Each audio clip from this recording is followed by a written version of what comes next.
আজকে যারা আমাদের দলে যোগদান করলো আমরা দলের পক্ষ থেকে তাদেরকে স্বাগত জানাচ্ছি। বন্দে মাতরম। তৃণমূল কংগ্রেস জিন্দাবাদ, মমতা ব্যানার্জি জিন্দাবাদ, অভিষেক ব্যানার্জি জিন্দাবাদ, ভাঙড় বিধানসভা তৃণমূল কংগ্রেস জিন্দাবাদ।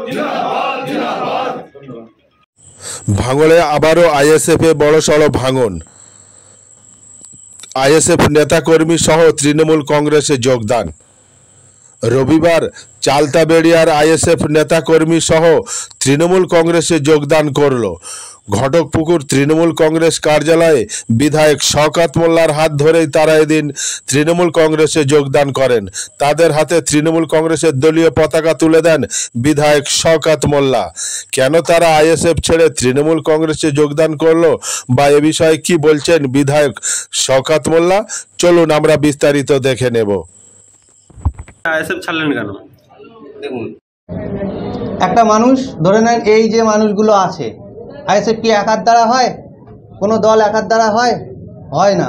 তো এই যে মানুষ, ইনি আমার সাথে আছে, ইনি আমার সাথে আছে, এনাদের সাথে যখন আমি আছি, যখন আমার কোনো একটা বিপদ আপদ আসছে, এনারা সাথ দেয় না।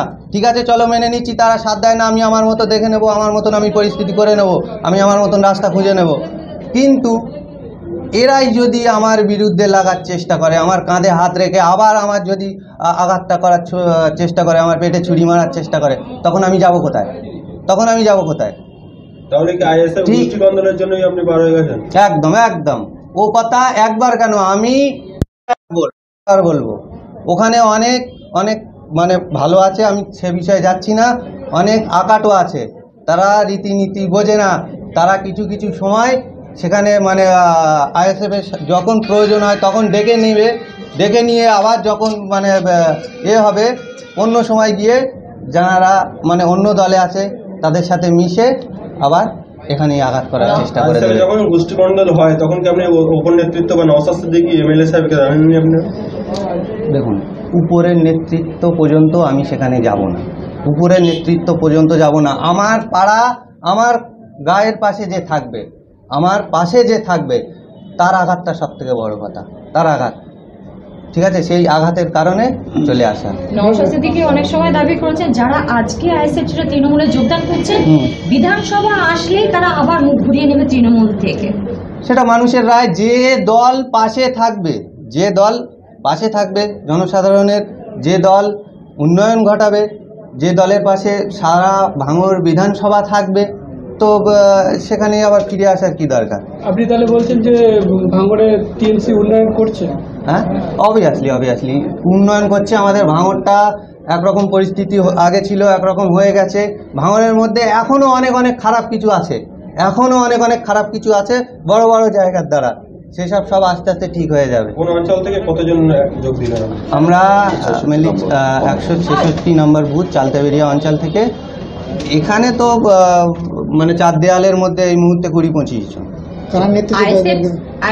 দলবল যারা আজকের আমাদের তৃণমূল কংগ্রেসে যোগদান করলো আইএসএফ থেকে, আমি প্রথমেই ওদেরকে ধন্যবাদ জানাচ্ছি, কারণ সঠিক সময়ে সঠিক সিদ্ধান্ত নিয়েছে। কারণ এই মুহূর্তে ভাঙড়ের মাটিতে দাঁড়িয়ে যেভাবে গত 4 বছরের যে অনুন্নয়ন এবং যে অরাজকতা বিশৃঙ্খলা আইএসএফের নেতা নওশাদ সিদ্দিকীর দ্বারা তার মদতে হয়েছে, আজকে ভাঙড়ের যুব সমাজের ছেলেরা দিনের পর দিন আজকের আইএসএফ ছেড়ে তৃণমূল কংগ্রেসে যোগদান করছে। ফলে আগামী দিনে ভাঙড়ের উন্নয়নের স্বার্থে, শান্তির স্বার্থে যারা তৃণমূল কংগ্রেসে আসছে তাদেরকে আমরা দলের পক্ষ থেকে স্বাগত জানাচ্ছি। বারবারই আইএসএফ অভিযোগ করেন যে আপনাদের দলে যারা যোগদান করছেন করে তাদেরকে আপনারা ভয় দেখান, আসলে তারা একটা নাটক করেন, আপনারা বিরোধীরা অভিযোগ করেন। দেখুন, সবচাইতে বড় নাটকবাস্ত এই নওশাদ সিদ্দিকী থাকে ফুরফুরাতে, হুগলিতে। নিজের বিধানসভা জিততে পারে না, নিজের ব্লকে জিততে পারে না, নিজের অঞ্চলে জিততে পারে না, এমনকি নিজের বুথে পর্যন্ত জিততে পারে না। শুধুমাত্র ভাঙড়ে এসে উস্কানি দিয়ে এই এলাকায় বারে বারে রক্তাক্ত করেছে এবং রক্তাক্ত করার চেষ্টা করছে। আমি গোটা ভাঙড়বাসীর কাছে অনুরোধ করবো যে আগামী দিনে উন্নয়নের স্বার্থে আইএসএফ নামক দলটাকে প্রত্যাখ্যান করুন, বিজেপি নামক দলটাকে প্রত্যাখ্যান করুন এবং ধর্মনিরপেক্ষ শক্তি এই মুহূর্তে গোটা ভারতবর্ষের মধ্যে যার নেত্রী হলেন মমতা বন্দ্যোপাধ্যায়, সেই মমতা বন্দ্যোপাধ্যায়ের তৃণমূল কংগ্রেসের ছত্রছায়ায় তৃণমূল কংগ্রেসের পাশে দাঁড়ান।